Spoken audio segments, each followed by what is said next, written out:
I'm Carla Hinton with the Oklahoman and the Oklahoman.com. I'm here talking to Dr. Christina Kirk. She is the 2019 Oklahoma City Public Schools Teacher of the Year and also a Langston Municipal Judge. And she has found time to share with us some information about a visit that she had planned to make to Washington, D.C. Thanks for talking to me today. Oh, thank you for having me, Carla. I really appreciate the opportunity. Well, we were going to talk about you making the trip from Oklahoma City to see the inauguration of Kamala Harris as the first Black female vice president. Tell us a little bit about what you were hoping to do. Well, I was so excited about this opportunity. I got a chance to go in 2009 to see President Barack Obama's inauguration, took some of my Girl Scouts with me because I recognized the historicalness of it. And this year was going to be the same thing. It's an historical event. It is an opportunity to see something that didn't really know would happen in my lifetime. And so I was super excited to get an opportunity to watch it person live, be there, be in the moment, and experience the moment to watch Vice President-elect Kamala Harris take the oath as the second in command. And now I can't go. And so my feelings are hurt. I didn't even cancel my ticket until 2 days ago because I kept holding out hope for, I really want to go. Maybe if I just go and I can get close, and had to go ahead and accept the inevitable. Well, so Dr. Kirk, tell me why specifically you decided to cancel. Was it COVID and the Capitol riot, or? Well, the COVID, I had my hand sanitizer, I had my wipes, I have some amazing, cute little masks. I was ready for COVID. At this point, 9 months in, I can handle COVID. And protect myself, wear your mask, wash your hands, keep your distance. I can do that.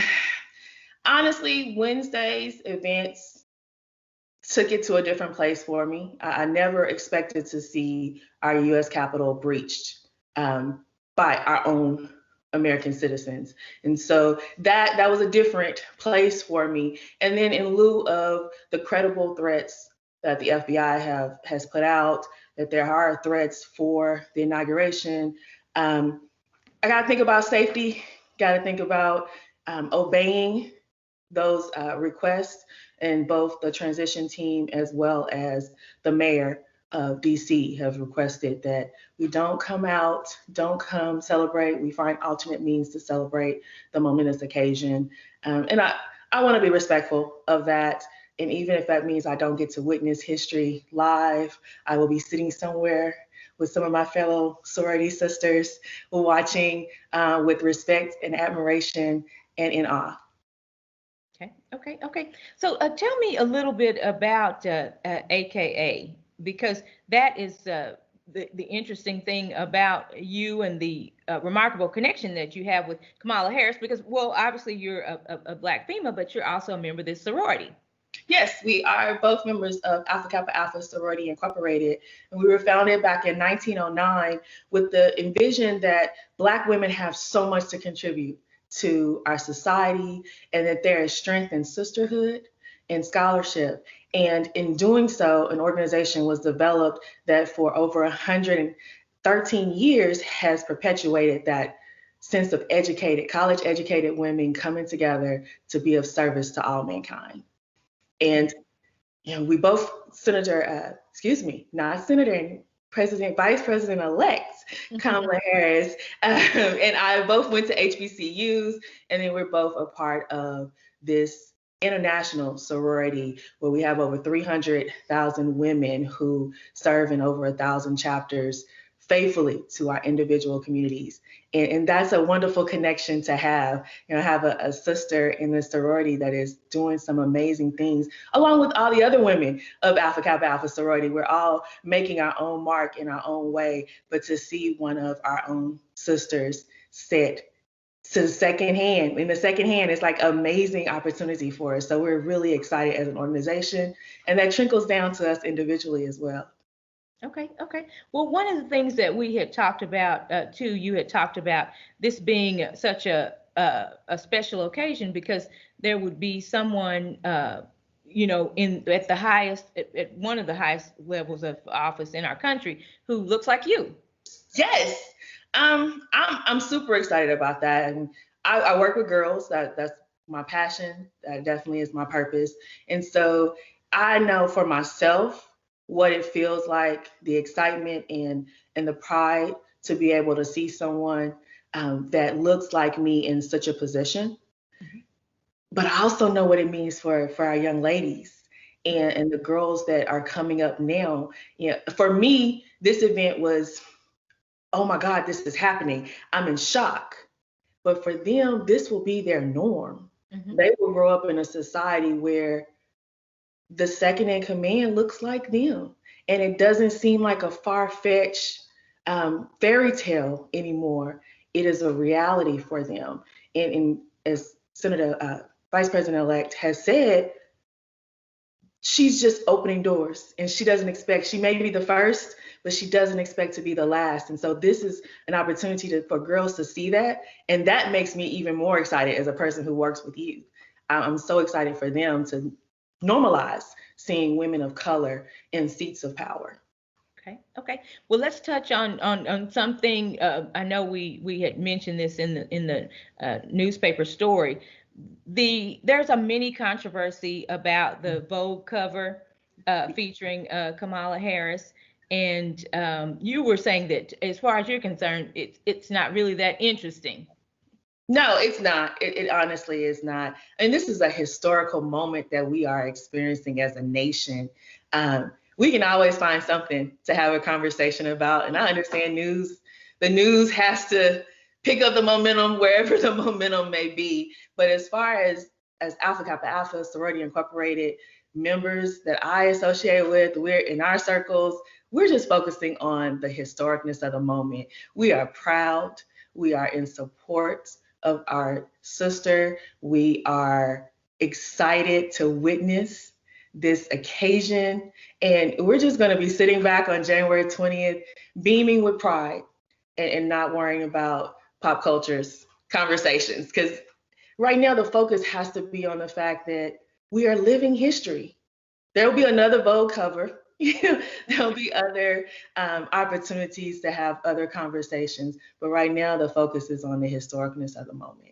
Okay, I have one last question because it's something I think is real interesting. You mentioned that not only does Vice President-elect Kamala Harris, she now will have a platform that allows people to maybe raise awareness about AKA, but also the Divine Nine, the other Black Greek sororities and fraternities, and then also HBCUs. Tell me a little bit about that. You said you were at the store the other day and a lady saw you in one of your salmon pink and apple green, AKA clothing, one of your clothes. And yeah.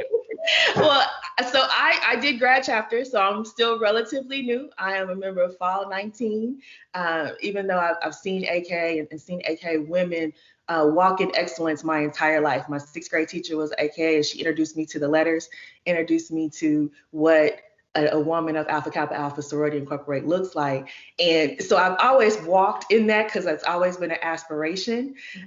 But now to have other people recognize the letters and recognize the colors and associate the letters and the color with the excellence that AKA has always had is amazing. So in Target, a lady stopped me and is that the same organization that Senator Harris is a part of? And so I said, yes, it is the exact same organization that Vice President-elect Harris is a part of. She's a part of the sisterhood.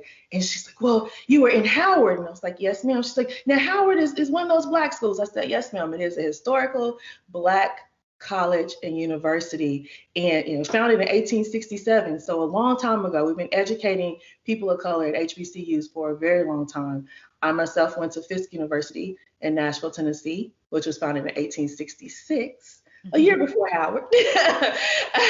But these universities have been educating and producing the majority of Black professionals for over 100 years, and to bring that to the light.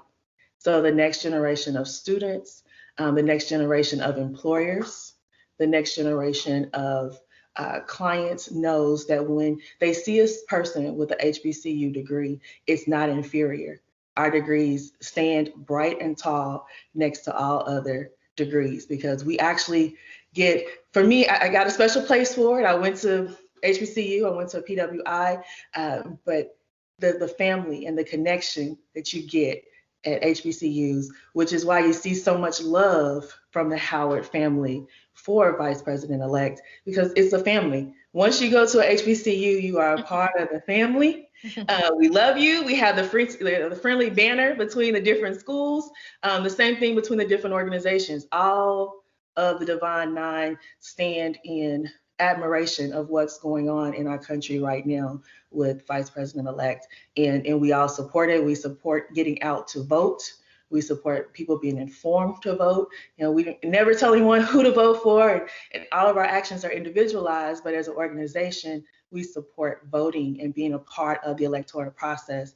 And so it's really great to see the general public who may not have been familiar with HBCUs and with sororities and fraternities get a chance to see that we are alive, we're well, and we are making great strides in our community and in our nation.